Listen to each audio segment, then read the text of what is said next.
السلام علیکم ناظرین، 27 ذی الحجہ ہے، 6 اگست ہے۔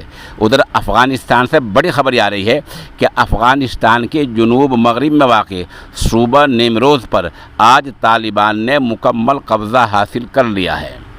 سرکاری ذرائع سے اس کی گرچہ تصدیق نہیں ہو سکی ہے، لیکن جتنی خبر دینے والی ایجنسیاں ہیں بی بی سی سمیت ان سب نے تسلیم کر لیا ہے کہ آج نیمروز صوبے پر طالبان کا مکمل کنٹرول ہو گیا ہے، اور مکمل کنٹرول اس وقت طالبان کا ہے۔ صوبے کا نام ہے نیمروز، یہ صوبہ افغانستان کے جنوب میں واقع ہے۔ نیمروز نام کا یہ صوبہ ایرانی سرحد کے بالکل پاس ہے، اور تجارت کے لحاظ سے اس صوبے کی بہت ہی زیادہ اہمیت ہے۔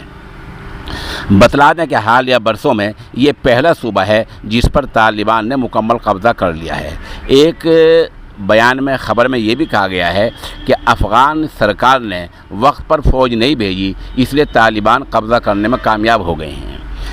دوسری طرف ہرات اور ہیلمند میں لڑائی جاری ہے۔ وہاں ہو کیا رہا ہے، پچھلے تقریباً 38 گھنٹوں سے خبر دینے والی ایجنسیوں نے کوئی اس بارے میں اپڈیٹ نہیں کیا ہے۔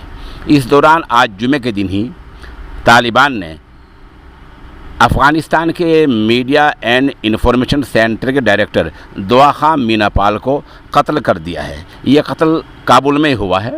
افغان سرکار نے اس کو طالبان کا بزدلانہ اقدام قرار دیا ہے، لیکن طالبان نے کہا کہ ہم نے اس کا قتل کیا ہے، اور یہ میڈیا اینڈ انفارمیشن سینٹر کا ڈائریکٹر تھا دعا خان مینا پال، جس کا نام بتایا جا رہا ہے۔ اس کو آج طالبان نے قتل کر دیا ہے۔ بہرحال ابھی تک طالبان کے بارے میں اتنی ہی خبریں آئی ہیں۔